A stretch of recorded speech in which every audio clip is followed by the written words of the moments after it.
భువనగిరిలో కాంగ్రెస్ ఎంపీ అభ్యర్థి చామల కిరణ్ కుమార్ రెడ్డి మీడియా సమావేశాన్ని నిర్వహించారు.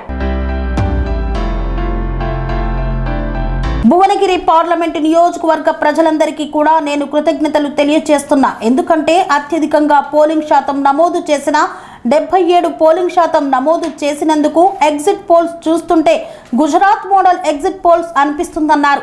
భారతదేశంలో షేర్ మార్కెట్ కి సంబంధించిన బ్రోకర్లంతా గుజరాత్ లో ఉంటారు. ఎగ్జిట్ పోల్స్ కూడా షేర్ మార్కెట్ ను తలపిస్తుందన్నారు. దేశవ్యాప్తంగా మోదీ మీడియా ప్రకటిస్తున్న exit polls Gujarat share market ను తలపిస్తుందన్నారు. పలు సంవత్సరాలుగా దేశ ప్రజల విశ్వాసం కోరుకున్న ఇండియా టుడే లాంటి సంస్థలు కూడా ప్రజల్లో కల్పించే విధంగా ఎగ్జిట్ పోల్స్ ప్రకటించడం విడ్డూరంగా ఉందన్నారు. జరిగిన పార్లమెంటు ఎన్నికల్లో మాజీ ముఖ్యమంత్రి కేసీఆర్ తన కూతురి బెయిల్ కోసం బీజేపీతో కుమ్మక్కయ్యాడన్నారు. ప్రజల్లో అనుమానం రాకుండా బీజేపీకి పరోక్షంగా మద్దతు ప్రకటించేందుకు తెలంగాణలో పలు పార్లమెంటు నియోజకవర్గంలో బలహీన అభ్యర్థులను ప్రకటించారన్నారు. లోపాయికారి ఒప్పందంతో సైలెన్స్ గా భారతీయ జనతా పార్టీ అభ్యర్థికి తమ ఓట్లు బదలాయించారని ఆరోపించారు. మనం ఒక ప్రెస్ మీట్ పెట్టుకొని మాట్లాడుకోవడం జరిగింది. తర్వాత రేపు కౌంటింగ్ ఉందన్నాక ఈరోజు కౌంటింగ్ ఏజెంట్ల కోసం అని చెప్పి ఇక్కడికి రావడం జరిగింది. మీతో కూడా మాట్లాడాలని, ఎందుకంటే చాలా డెవలప్మెంట్స్ జరిగినాయి ఈ మధ్యన. ముఖ్యంగా నా తోటి కాంగ్రెస్ కార్యకర్తలందరూ ఇక్కడ వాళ్ళందరూ కూడా పేరు పేరున నమస్కారం తెలియజేసినట్టు వీళ్ళందరూ కూడా ఎలక్షన్లలో నాతో పాటు కష్టపడి పనిచేసి ప్రతి నియోజకవర్గం కోఆర్డినేటర్గా పీసీసీ నుంచి ముఖ్యంగా పనిచేసిన వాళ్ళు ఇక్కడ ఉన్నారు. అయితే మీ అందరికి తెలిసిందే, ఎన్నికలు రేపు సాయంత్రం ఈ సమయానికల్లా వాస్తవాలు బయటకు వస్తాయి. ఈ వాస్తవాలు బయటికి రాకముందు నిన్న మీరు చూసినట్టయితే ముఖ్యంగా మొదటి ఏంటంటే మనం అందరం కూడా తెలంగాణ రాష్ట్రంలో మన భువనగిరి పార్లమెంట్ నియోజకవర్గ ప్రజలందరికీ కూడా నేను కృతజ్ఞతలు తెలియజేస్తాను. ఎందుకంటే హైయెస్ట్ పోలింగ్ శాతం నమోదు చేసింది, 77% పోలింగ్ శాతం నమోదు చేసి భువనగిరి ప్రతిసారి భువనగిరి పార్లమెంట్ ముందంజలో ఉంటున్నందుకు దీనికి కారణం పాత్రికేయ మిత్రులు కూడా వాళ్ళని చైతన్యవంతులు చేసి వాళ్ళని ఓట్లు దాకా తీసుకురాగలిగిన దాంట్లో మీ వంతు కృషి కూడా ఉందని నాకు తెలుసు. ఎందుకంటే మీరు చేసినటువంటి ప్రచారం కానీ మీ పత్రికల ద్వారా ఎలక్షన్కు ఇంపార్టెన్స్ తెలియజేసి ఈ పర్టికులర్ చైతన్యవంతమైన గడ్డ మన భువనగిరి జిల్లా. ఇక్కడ ఓటింగ్ శాతం కూడా పెరగడం చాలా మంచి పరిణామం. అయితే ఈ ఓటింగ్ శాతంతో పాటు నిన్న మీరు చూసినట్టయితే ఎగ్జిట్ పోల్స్ 1వ తారీఖు సాయంత్రంలో ఉన్నటువంటి ఎగ్జిట్ పోల్స్లో భారతదేశ వ్యాప్తంగా కూడా ఏదైతే ఎగ్జిట్ పోల్స్ వచ్చినాయో ఈ ఎగ్జిట్ పోల్ చూస్తుంటే గుజరాత్ మోడల్ ఎగ్జిట్ పోల్ అనిపిస్తుంది. ముఖ్యంగా భారతదేశంలో షేర్ మార్కెట్ కి సంబంధించిన బ్రోకర్లంతా గుజరాత్లోనే ఉంటారు. షేర్ మార్కెట్ ని గత 24-48 గంటల నుంచి సెన్సెక్స్ ని కానీ విపరీతమైన విధంగా పెంచి రేపు మధ్యాహ్నమో రేపు పొద్దున్న ఏదో టైంకి వాటన్నిటిని నమ్ముకొని ప్రజల నోట్లో మట్టి కొట్టే ప్రయత్నం చేస్తున్నారు ఈ Gujarat model stock exchange brokers. ఒక టైట్ ఎలక్షన్ గా ఉంటుందని నేను ఎక్స్పెక్ట్ చేస్తలేదు. నా వరకు నేను ఒక 10% ఓటింగ్ శాతం నాకు ఉంటుంది ఎడ్జ్ అనే ఆలోచనతో నేనున్నా. ఎందుకంటే అది నా కాన్ఫిడెన్స్, నేను తిరిగిన కాబట్టి. నాదే కాదు, తెలంగాణలో 9 నుంచి 11 సీట్లు లేదా 12 సీట్లు కాంగ్రెస్కి వచ్చే అవకాశం ఉంది. 9 అయితే గ్యారంటీ. 2-3 సీట్లలో వాస్తవంగా ఎటు దిక్కు స్విచ్ అవుతుందో ఓటు తెలియని పరిస్థితిలో 1-2% ఉంటుంది. కాబట్టి 9 నుంచి 12 సీట్ల వరకు కాంగ్రెస్కి వచ్చే అవకాశం ఉంది. సో దీని గురించే ముఖ్యంగా ఈ తప్పుడు ప్రచారాలు ఉండొద్దని రానున్న ఎన్నివే మీడియా రాత్రి రోజు పొద్దున్నే ప్రజల దగ్గర ఎల్లుండి పొద్దున్న ట్యాలీ కూడా అవుతుంది. ఎట్లుంటుంది ఇంకా. దాంతో పాటు ఇప్పుడున్నటువంటి నిన్ననే జరిగినటువంటి ఆవిర్భావ సభ, దానికి సంబంధించిన విషయాలు కూడా మీతో చర్చ చేసుకున్నాం. మళ్ళీ రేపు ఎన్నికల తర్వాత డెఫినెట్గా మీతో నేను చర్చ చేస్తా ఇదే అంశాల మీద. వాస్తవాలు ఏంటనేది ఎన్నో టీవీ, కొన్ని యూట్యూబ్ ఛానళ్ళు గతంలో బ్రహ్మాండమైన ప్రచారం చేసినాయి నాకు ఎగెనిస్ట్ గా. కొత్త క్యాండిడేట్, ఏం తెలియదు, దారి తెలియదు, దాని ఏం పట్టుకొచ్చినారు. నేను గతంలో కూడా చెప్పిన, ఎవరైనా జీవితంలో ఒక నాయకుడు కావాలంటే కొత్తగానే ఉంటాడు. కొత్తోడు వచ్చి గెలిచిన తర్వాతనే పాతోడు అవుతాడు, కొత్తోడు గెలిచిన తర్వాతనే ప్రజలకు సేవ చేస్తాడు, ప్రజలకు సేవ చేసిన తర్వాతనే ప్రజల మన్ననలు పొందుతాడు, ఇంకొక 20 ఏళ్ళు రాజకీయం చేస్తాడు తప్ప పుట్టంగానే ఎవరు నాయకులు కాదు. తల్లి కడుపు నుంచి వచ్చిన ఎవరికి గుర్తింపు ఉండదు. నా మీడియా సోదరులు కొంతమందికి తెలియదు కావచ్చు కొన్ని యూట్యూబ్ ఛానల్లో. కొత్తగా నేను నిజంగానే చావల కిరణ్ రెడ్డి గతంలో ఎన్నికలలో నిలబడి గెలిచి ప్రజలకు సేవ చేయనప్పుడు ఆయనను విమర్శించారు. చామల కిరణ్ కుమార్ రెడ్డి అంటే ఆయన కాంగ్రెస్ పార్టీ కార్యకర్తగా 22 ఏళ్ల నుంచి యూత్ కాంగ్రెస్ నిర్ణయించి పనిచేసుకుంటూ వచ్చి ఫస్ట్ టైం టికెట్ వచ్చినప్పుడు నా మీద కుప్పిన విమర్శలు నేను ఎప్పుడు బాధపడలేదు. ఎందుకంటే నేను విమర్శలను కూడా పాజిటివ్గా తీసుకునే వ్యక్తిని. కాకపోతే నేను చెప్తున్నా, జనరల్ గా ఎవ్వరు కూడా నా లెక్కనే చాలా మందికి రేపు గ్రామ పంచాయతీలలో ఎన్నికలలో టికెట్లు వస్తాయి, జెడ్పీటీసీ ఎన్నికల టికెట్లు వస్తాయి. ఎవ్వరు కూడా కొత్తగా నాయకుడు అయినప్పుడు ప్రజానాయకుడు కాలేడు. ప్రజానాయకుడు అవకాశం వచ్చినాకనే అవుతాడు. రేపు గెలిచిన తర్వాత చామల కిరణ్ కుమార్ రెడ్డి ఓట్లు వేసిన వాళ్ళకే సేవ చేయడు, 18 లక్షల ఓటర్లకు సేవ చేస్తాడు. కులరెడ్డి గారు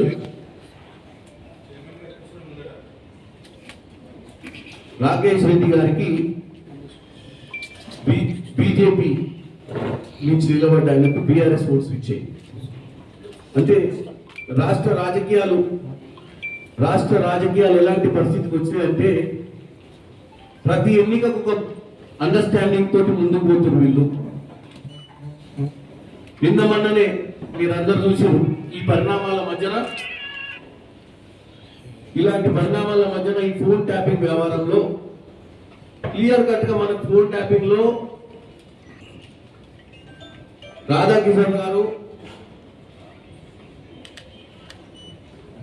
బీఆర్ఎస్ ఎమ్మెల్యేల కొనుగోలు అనే ఒక స్క్రీన్ ప్లేలా కేవలం కవిత గారి బెయిల్ కోసమే ఈ యొక్క డ్రామా నడిపి దాంట్లో రవి మన బెంగళూరులో ఉన్నటువంటి ఆర్ఎస్ఎస్ నాయకులు, బీజేపీ నాయకులు వారిని అరెస్ట్ చేసినట్టయితే కవిత గారికి బెయిల్ విషయంలో నెగోషియేషన్ నడుస్తుందని ఒక పిచ్చి ఆలోచనతో కేసీఆర్ గారు చేసినట్టు.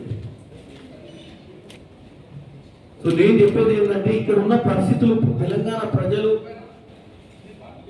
దయచేసి ఈ తప్పుడు ప్రచారాలు, ఈ తప్పుడు మాధ్యమాలు, కొన్ని మీడియా సంస్థల ద్వారా ఇచ్చేటువంటి ఈ తప్పుడు సమాచారాన్ని, తప్పిదాలన్నింటినీ కూడా మీరు అర్థం చేసుకోవాల్సిన అవసరం ఉంది.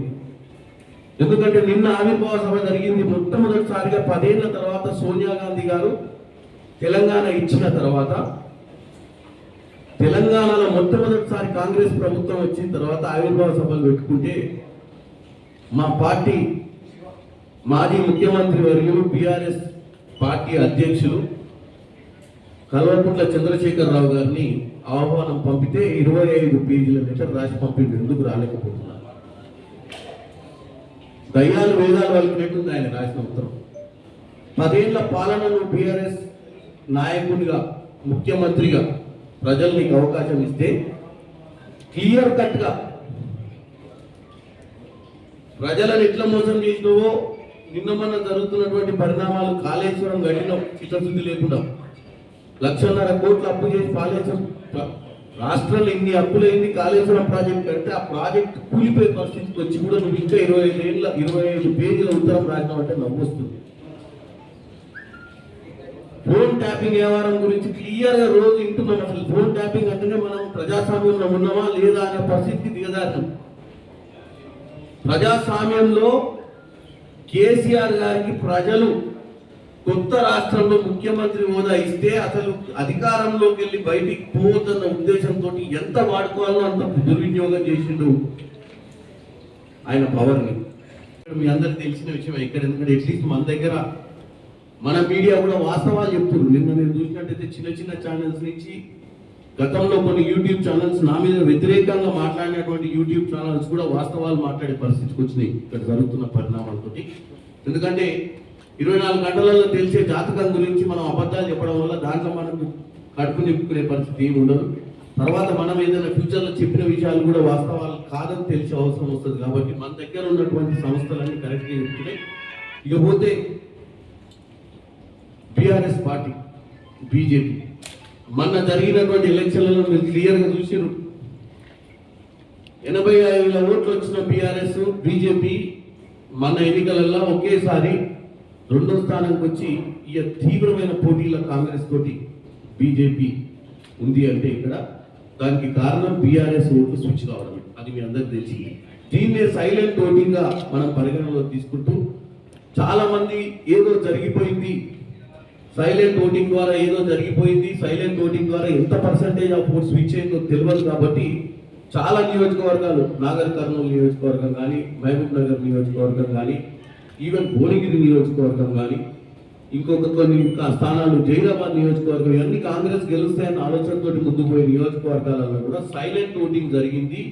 చాలా మంది బీఆర్ఎస్ ఓటర్లు బీజేపీకి ఓటేసారు. కాబట్టి ఎంత పర్సెంటేజ్ ఆఫ్ ఓటింగ్ సైలెంట్ గా బీజేపీకి పడ్డదో తెలియని పరిస్థితులలో వీటన్నిటిని కూడా ఏమంటారు న్యూట్రల్ గా పెట్టి వదిలిపెట్టారు. ఏంటంటే వీటన్నిటిలో కూడా ఏదైనా పరిణామం జరగవచ్చు అని చెప్పి. సో అటువంటి పరిస్థితి ఎందుకు వచ్చిందంటే బీఆర్ఎస్ పార్టీ స్వయంగా బీజేపీ పార్టీకి తన ఓట్లను, తన ఆత్మ గౌరవాన్ని, కార్యకర్తలను తాకట్టు పెట్టడం జరిగింది. మన పార్లమెంట్ ఎన్నికల తర్వాత జరిగినటువంటి 27వ తారీఖు నాడు జరిగినటువంటి ఎమ్మెల్సీ ఎన్నికలలో ఉల్టా జరిగింది. బీఆర్ఎస్ వాళ్ళందరూ, బీజేపీ వాళ్ళందరూ బీఆర్ఎస్ ని బలపరిచింది. ఓటర్లు నీ ఓటర్లను తేడా ఉండదు. గెలిచిన తర్వాత ఒకటే, ముందు కూడా నేను చెప్పిన ఇదే వేదిక మీదకి వెళ్ళి నా యొక్క ప్రణాళిక, నేను గెలిచిన తర్వాత నా భువనగిరి ప్రజల కోసం ఏం చేస్తా అని చెప్పిన దానికే కట్టుబడి ఉన్నా, దానికోసమే పనిచేస్తా. ముఖ్యమంత్రి రేవంత్ రెడ్డి గారు, ఇక్కడ ఉన్నటువంటి 6 ఎమ్మెల్యేలు, కోమటిరెడ్డి వెంకటరెడ్డి గారు మంత్రిగా ఉన్నారు, అందరి సహకారాలతోటి, రాజగోపాల్ రెడ్డి గారి సహకారంతో ఇక్కడ ఉన్న ప్రజలకు పెండింగ్ ప్రాజెక్టులను రేపు ఢిల్లీలో కూడా ఏమేమైతే కోమటిరెడ్డి వెంకటరెడ్డి గారు గతంలో ఫాలో అప్ చేసి, మంత్రుల్ని కలిసి ఫాలో అప్ చేసి పెండింగ్ ఉన్న ప్రాజెక్టులను కూడా లిస్టు తీసుకొని గెలిచిన వెంబటే వాళ్ళందరినీ, కొత్త ప్రభుత్వంలో వచ్చిన మంత్రుల్ని అదే శాఖలలో కలిసి ఇక్కడ ఉన్నటువంటి డెవలప్మెంట్ కోసం పనిచేస్తా అని తెలియజేస్తూ, రేపు ఎన్నికల తర్వాత మళ్ళీ మనం కలుసుకునే ప్రయత్నం చేద్దాం. ఎందుకంటే రేపు పరిస్థితులు మీకు తెలిసి ఎట్లుంటాయో, ఎట్టి పరిస్థితుల రేపు సాయంత్రం మీకోసం సమయం తీసుకొని మళ్ళీ మనం చెప్పండి. ఎందుకు పిలిచినాం కాంగ్రెస్ పార్టీ వాళ్ళు? ఒక పెద్ద మనిషి, మంచి అయినా చెడైన గతంలో ముఖ్యమంత్రి ఉంది కాబట్టి ఆహ్వానించాం. పోనీ ఇవన్నీ తప్పులు అనుకుందాం, ఫోన్ ట్యాపింగ్ వ్యవహారం కూడా మనమే క్రియేట్ చేసింది అనుకుందాం, కాళేశ్వరం కూడా విధి వక్రించి ఆయన తప్పిదం కాదు, కేవలం ప్రకృతి వైఫల్యాల వల్ల కూలిపోయింది అనుకుందాం. మరి ఇవాళ ఇంత పెద్ద ప్రోగ్రామ్ చేసినప్పుడు తెలంగాణ మీద గౌరవం ఉన్న వ్యక్తిగా ఆయన అటెండ్ కావాల్సింది. సరే, మేమేమైనా తప్పిదాలు చేస్తే రేపు అసెంబ్లీ సాక్షిగా ఆయన మమ్మల్ని నిలదీసేది ఉంది. రేపు అసెంబ్లీ సమావేశాలకు వచ్చి, గతంలో కూడా అసెంబ్లీ సమావేశాలకు కూడా రాలేదు. మరి అట్లీస్ట్ అసెంబ్లీ సమావేశాలకు ఇప్పుడు ఈ కార్యక్రమానికి అటెండ్ అయ్యి, ఈ కార్యక్రమంలో మీరు అన్నట్టు ఆయన ఒక చిహ్నం ఏది మన సింబల్ విషయానికి వస్తే రాద్ధాంతం చేశారు. వాస్తవంగా మీ అందరికి తెలుసు కదండి, సింబల్ అనేది కేవలం కన్సెన్సస్ తీసుకుంటున్నాం. సింబల్ మారిస్తే ఎలా ఉంటుంది? సింబల్లో స్తూపం, అమరవీరుల స్తూపం పెట్టి దాని ఒక చిహ్నంగా, మన గుర్తుగా మనోళ్ళు దానికోసం సాక్రిఫై చేసి తెలంగాణ తెచ్చుకుంటున్నాం పెట్టుకోవాల్సిన ఆలోచనతోటి మనం జనరల్గా పబ్లిక్ నుంచే ఒక వ్యూ తీసుకుంటున్నాం. తీసుకొని దాన్ని అసెంబ్లీలోనే చర్చ చేస్తాం కదా పెట్టే ముందు. కానీ రోజుకు ఒక తప్పుడు వాళ్ళంతా వాళ్ళే ఒక లోగోని రిలీజ్ చేసుకో, ఈ లోగో చూడు దీంట్లో తప్పిదాలు ఉన్నాయి అని చెప్పి తెలంగాణ ప్రజలు తప్పుతో పట్టిస్తారు. అలాంటిది ఏం జరగలేదని పదే పదే మా నాయకులు కూడా చెప్తున్నారు. నేను కూడా ఇవన్నీ ఎందుకు రివీల్ చేస్తున్నా అంటే, పార్లమెంట్ ఎన్నికలల్లో క్రాస్ ఓటింగ్ నుంచి మొదలు పెడితే బీజేపీ నుంచి ఇటు సైడ్ క్రాస్ ఓటింగ్ తోటి మొదలు పెడితే, ఈ మధ్యలో జరిగినటువంటి పరిణామాల మీద మీతో పంచుకొని ఈ యొక్క చిట్ చాట్ లో మీతో డిస్కస్ చేద్దాము. ప్రెస్ మీట్ మాదిరిగా పెట్టి వాస్తవాలు ఏం జరుగుతున్నాయి, మన భువనగిరి ప్రజలు ముఖ్యంగా వాస్తవాలను తెలుసుకోవాలన్న ఉద్దేశంతో ఈ విషయాలన్నీ చర్చ చేస్తాం. ఎందుకంటే రేపు సాయంత్రం లోపు అన్ని పట్టబలయ్యే అవసరం తెలిసిపోతుంది మనకు, ఎవరు ఏంది ఎట్లయింది ఏమైందని.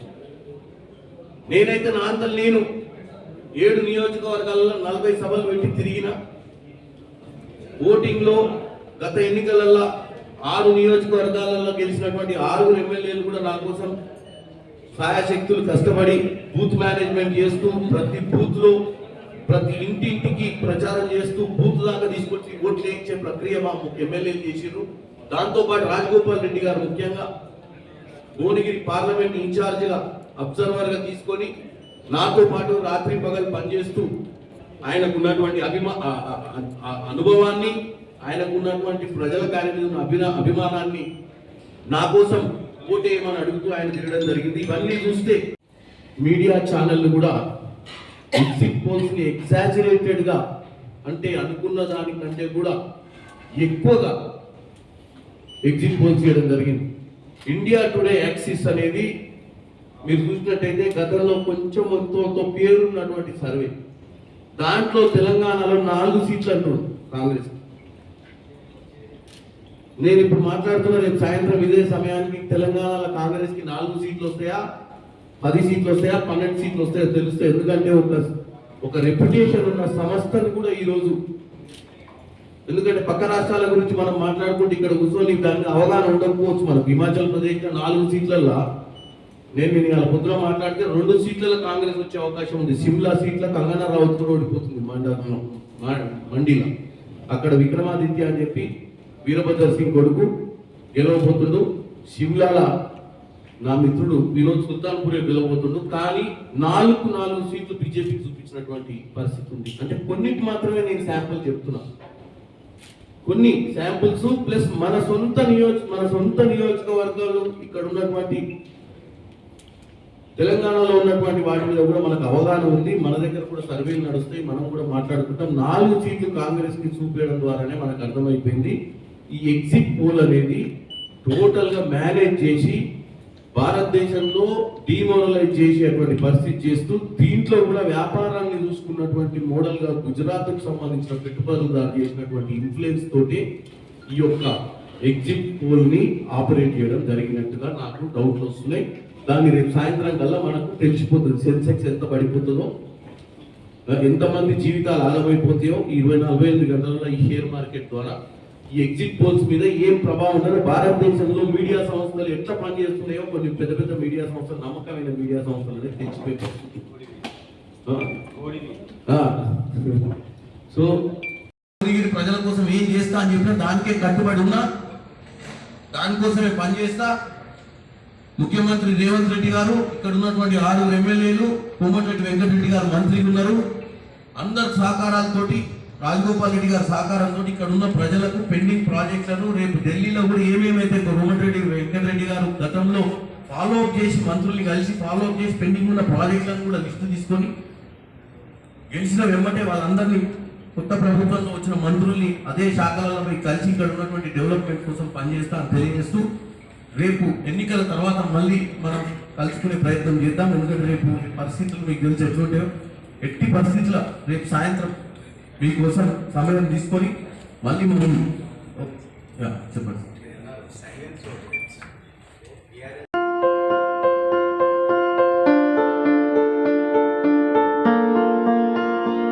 సంస్కృతి, సంప్రదాయం, ప్రేమ, ఆప్యాయత, రాజసం ఉట్టిపడే వేడుకలకు అనువైన ప్రదేశం ఎంఎల్ఎన్ కన్వెన్షన్ హాల్. కని విని ఎరుగని రీతిలో జరిగే మీ ఇంటి కళ్యాణ వైభోగానికి అందమైన కళ్యాణ వేదిక ఎంఎల్ఎన్ కన్వెన్షన్ హాల్.